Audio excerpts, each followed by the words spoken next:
Welcome back to the channel. As you can tell by the title of this video, I'm going to be renewing a series that I did some 7-ish years ago, 8 years ago even, wow, by doing Switch Week 2. Obviously, all that time ago, I had done a video series where I had meant to upload once a day for an entire week in the week leading up to the release of the Nintendo Switch. I was not very consistent, and my videos were not very well planned, but I'm going to try and make it up this time around with the Switch 2. I have a whole list of topics I want to go over in these 7 days, and then the last video will hopefully be me doing a very quick review of the Switch, of the system. I would have had it for a couple of hours at that point. And that's sort of a good transition into what I want to talk about, which is the availability of the system, the sales of the system, and just how to get your hands on it and the whole mess associated with that. So to flash all the way back to 2017 when I had gotten the Nintendo Switch initially, I remember pre-ordering it as soon as I could, but I mean, it wasn't like, you know, the second that retailers had it, I was on websites or whatever. But the environment that we live in now in terms of reselling and online sales is very different, where within seconds pre-orders were gone. So I myself was not able to actually pre-order the Nintendo Switch 2. What I'm hoping to do is go to GameStop the day or night before release, and I know that a good amount of retailers are meant to have a decent amount of stock set aside for in-store purchases and non-pre-orders. So I'm hoping that works out. I know there's an event associated with that that I'm going to try and be there for, but just to, you know, I'd like to be a little bit more objective than maybe I was in my original Nintendo Switch release series, just because I think, you know, in the moment there's a lot of that hype that came with it, and, you know, you didn't know exactly what to expect. But now, obviously, having the expectation of the original Nintendo Switch, we can talk about the problems with the release so far. And, you know, you can't solely put that on Nintendo, but obviously they do have some level of responsibility, especially when we talk about the price. A lot of people are up in arms with the $450 for the console and then $500 for the package. I think, obviously, it's a little bit different now that I'm paying for, you know, a console, having like worked a job and like being able to work up for it, whereas before it's, you know, saving money from birthdays and everything else.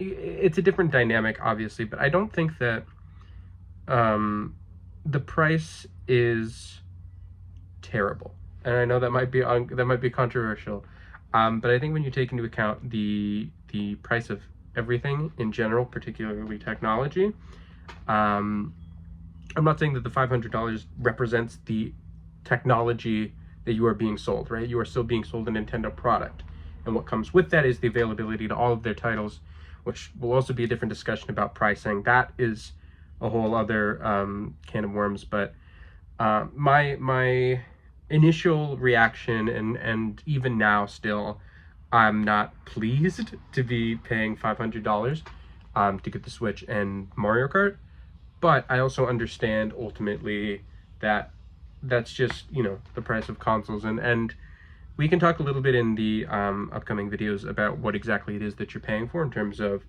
the technology that comes with it and all of that. But I think just on the surface level, I'm okay shelling out $500. It's not ideal, but it's expected, I think. I think if you look in the trend of everything, especially video games, when you consider that video games have been $60 for what feels like at least 10 years, inevitably these things will get more expensive.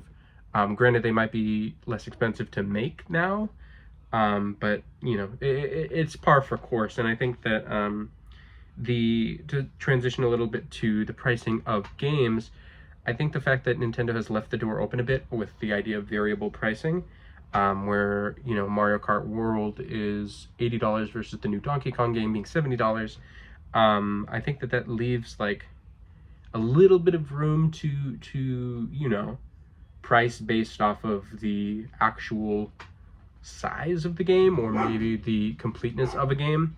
So I'm not entirely up in arms about that either. I think those two things combined, especially when it feels like everything is getting more expensive. I understand the sentiment that people have that it is somewhat outrageous. And I think, you know, if you're reading that for the first time, seeing $500 for a console is going to be like shocking. That's half of $1,000. I know that's not like groundbreaking math, but when you visualize it that way, or, you know, you think about how much money it is, you know, to just a regular everyday person, I think it's a little bit less palatable, you know.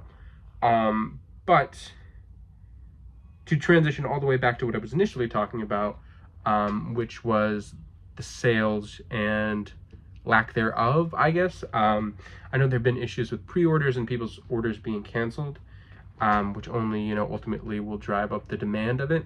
I think that there will inevitably be an issue with scalping, and I think that a big difference in terms of the space of video games and of video game consoles that's different now versus 8 years ago is that the Nintendo Switch, while it was in high demand, was not being sold at a 200% markup, right? But you do have a feeling that, especially with the way that pre-orders have gone, and just generally the trend of scalpers and of reselling, you do just sort of get the idea that in these initial months there's going to be limited stock, and there will be a surplus of people who've bought multiple who are trying to then resell it. I will say that from the Nintendo perspective of it all, it seems like what they've done to this point in terms of, I mean, everything that they realistically can do in terms of like limiting the amount that people can buy, obviously, but you know, working on their own to make sure that like people aren't getting their hands on it early or anything like that. There's only so much that they can do, and it's not necessarily a reflection of them as much as it might be retailers or some combination of those things. But that is a big concern that I have, is that people won't get this console unless they're paying hundreds of dollars more than what it retails for. And in that case, when we start talking about prices that are $600, $700, that is an issue, right? And that's not Nintendo reaping the benefits necessarily, but they are kind of complicit in that process, right? So I know that they will continually, you know, increase the production of the Nintendo Switch. They might not have the supply that they want right now. And there's obviously a whole litany of things going on in the trade world and everything like that, and being able to produce and ship globally, that I cannot, frankly, you know, even begin to understand the complexities of that. But I think that for the sake of this introductory video and just talking about it in general, I think when we talk about the hype of the Switch 2, there is certainly more doubt than I feel like there was for the original Nintendo Switch. I think there are people who will look on the surface and say it is an improved system, but is it $200 more of an improved system, $150 more of an improved system, right? And in that case, it does feel like, in combination with all of these other elements that we talked about in terms of pricing, in terms of the price of games and the console itself, there's certainly a lot more questions than I feel like people had for the original Switch. The original Switch, obviously, in terms of the innovation that it came with, was rightfully so, like, championed as this incredible console, and the sales would reflect that, both in terms of the initial sales and obviously lifetime sales. But I think that there's a reasonable amount of hesitancy, and especially, you know, in the small glimpses that we've seen of the actual user interface of the Switch 2, and everything like that, people will, you know, make jokes saying it's literally the same console, which is fair. I mean, I can't, you know, if you are a Switch owner and you're playing Switch games currently and you are not super excited about Mario Kart World, what is the point of getting the console, right? Except for having it before all of these resellers have it.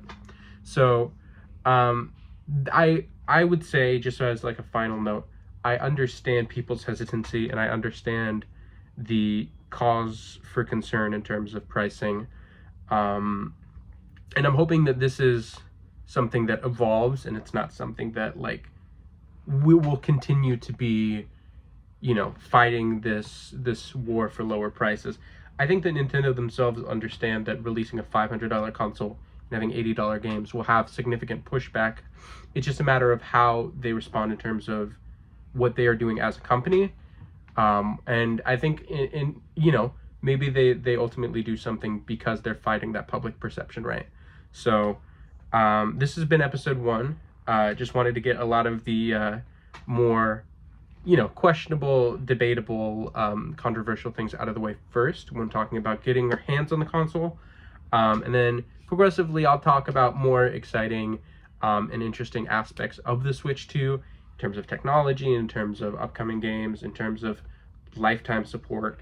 And hopefully come episode 7, the concluding episode of Switch 2 week, I'll be able to give a really quick sort of hands-on review within the first few hours of owning a Switch 2. And hopefully you enjoyed this and the rest of the series.